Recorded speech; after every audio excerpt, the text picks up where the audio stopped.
So it's library day in the Bailey house, and I don't know who is more excited about books, me or the boys. But look at all of this wonderful, wonderful, wonderful bunch of goodness that we have to work our way through in probably the next 2 to 3 weeks. So I'm going to show you the categories and why I have them in categories, and then I'm going to show you how they're placed around this house so the boys get to enjoy them. And maybe you might want to join your library after this. Who knows? Let's go.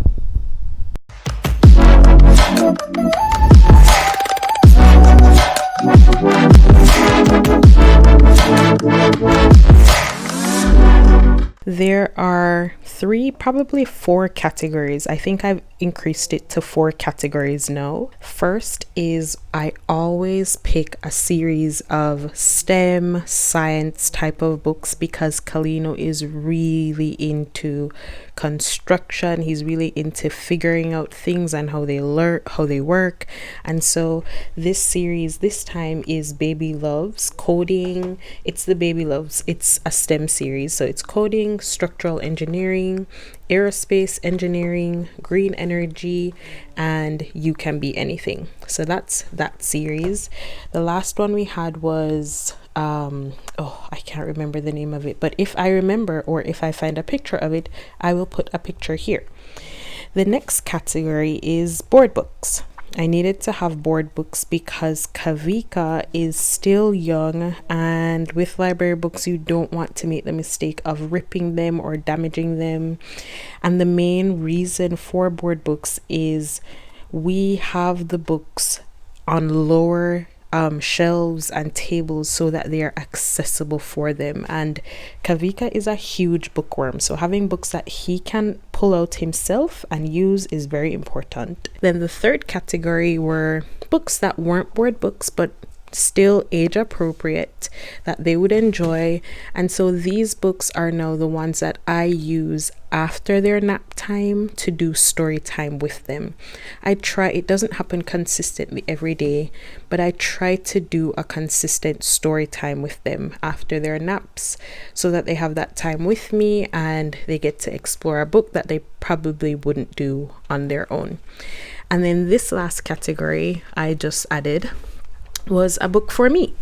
And this year I'm trying to work on my cravings, and I think I'm probably going to skim it because I have school at the same time, but there's something in here to learn and there's something here for me, so that's a book for me. Are you excited about books, Kalino? Yeah. It's book time. It's book time.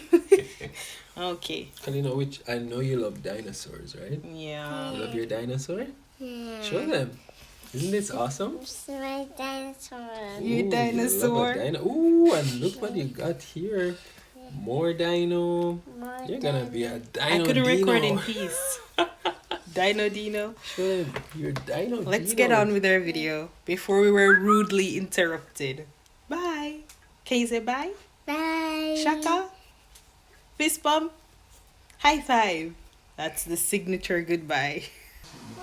So the first place that we put books are in our pathway. We have 2 shelves here right beside the boys' room, and when they come out they can just grab a book and sit here if they want to, or they can bring it somewhere else, but it is low and it's at their level where they can reach them.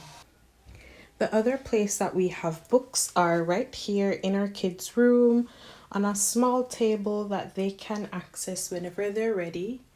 And the final spot for books is on this shelf, but these are all books that I will have to supervise them with so that nothing gets torn or damaged before we have to return them to the library. So this is all of our afternoon reading time and some of our bedtime Bible story books that we read through, and that's how we put books all around our apartment.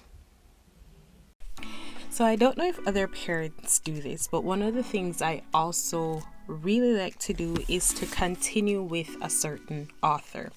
Now, we read Stuck. I think I have a picture of that book. I'll put it right here in this video as well.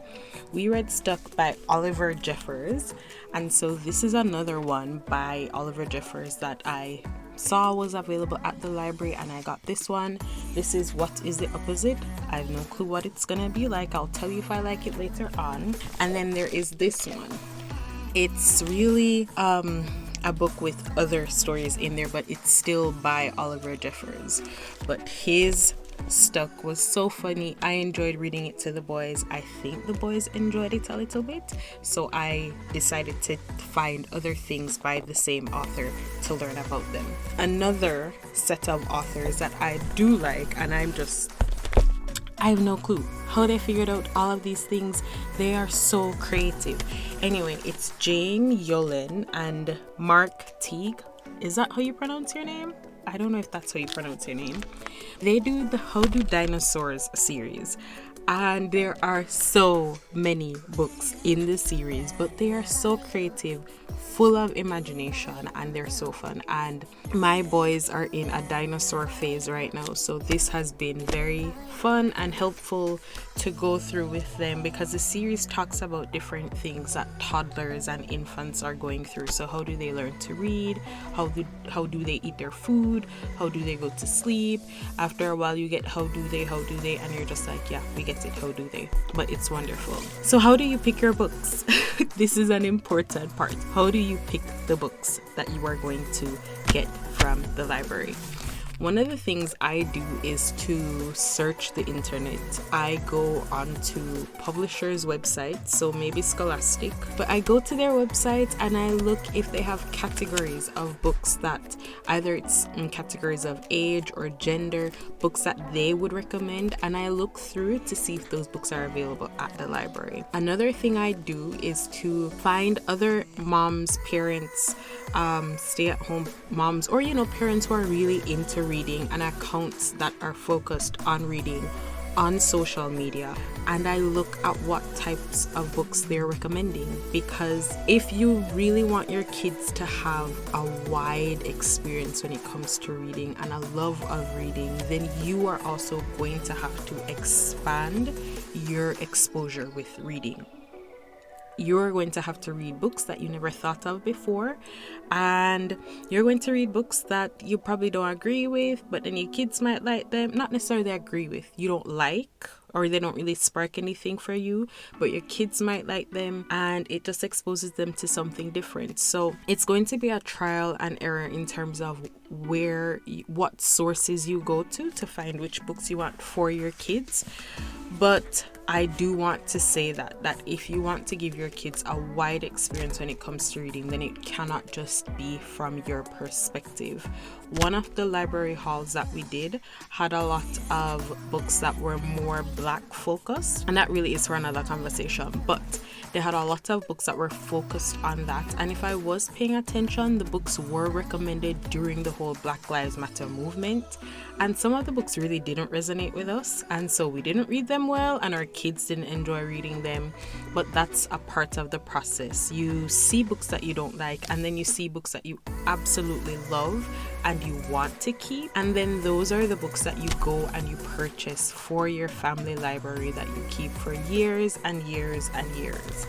That is also something I should say when it comes to kids and reading. We get tired of reading the same thing over and over and over. They love it. In fact, they learn new things from reading the same thing over and over and over, and that's just their process. They go through this process, and when they're done learning whatever it is that they're trying to learn, then they'll be done with that book. Another thing to do is to rotate the books. I have some books here that are ours. We rotate those. We either put them away for a time or we put them into new places, and that also sparks a new excitement with them. Is there anything else I need to tell you about books? I think probably the most important thing I think everything I said is most important, but an important thing to remember is if you really want to foster a love of reading with your children, put books in places that they can reach them, make books accessible, make the variety of books that you have accessible, keep changing the books, be excited when you are reading the books, and make it a huge event. All in all, join your library. See what your library has available for you. If they don't have kids' books, maybe it's something that you can recommend to them. Maybe you can recommend a certain list of titles that they can consider getting. And maybe you can even donate books to your library as well, so that they see the value in having those books for children. If there is anything that I left out in this video that you would love to know more about in terms of reading and the books, then please tell me if there's something else I need to share with you, and I would be more than happy to share it with you. And have fun reading!